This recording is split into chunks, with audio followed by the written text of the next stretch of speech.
මාමේ සානක දරුවනේ මම බැලුවා මේ කවුද කියලා. මේ අපේ අම්මා මාළුපාන් හැදුවනේ. මමට රෙන්දරේ දෙකක් දෙන්න කියලා දුන්නා. මාළුපාන්? මම පැයකින් විතර එන්නම් එහෙනම් දීසි අරගෙන යන්න. පැයකට පස්සේ අරු ආයෙම ආවලු. මාමේ දීසි අරගෙන යන්න කියලා. මේන් අපේ ගෙදරින් ඔයාලට. මේ මොනවද මේ?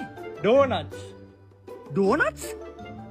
අපේ ගෙදරට එවපු කෑම දීසියක් කවදාවත් අපි නිකන් යවන්නේ නෑ.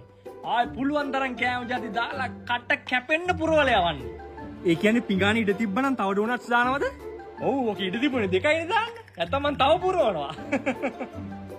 thank you මාමේ. විනාඩි 10ක් ගියේ නෑලු අරු ආයෙම ආවලු. මාමේ සානක පුතා ආයෙම මොකෝ මේ බේසවක් උස්සගෙන. මේ අපේ අම්මා ස්පංජි හදලා. ස්පංජි උච්චර කොට? මම පැයකින් විතර එන්නම් බේසම අරන් යන්න. පුරවලා තියන්න ඈ. මේ පුතා එහෙම ඔට්ටු නේ. පුතා. Sacabou.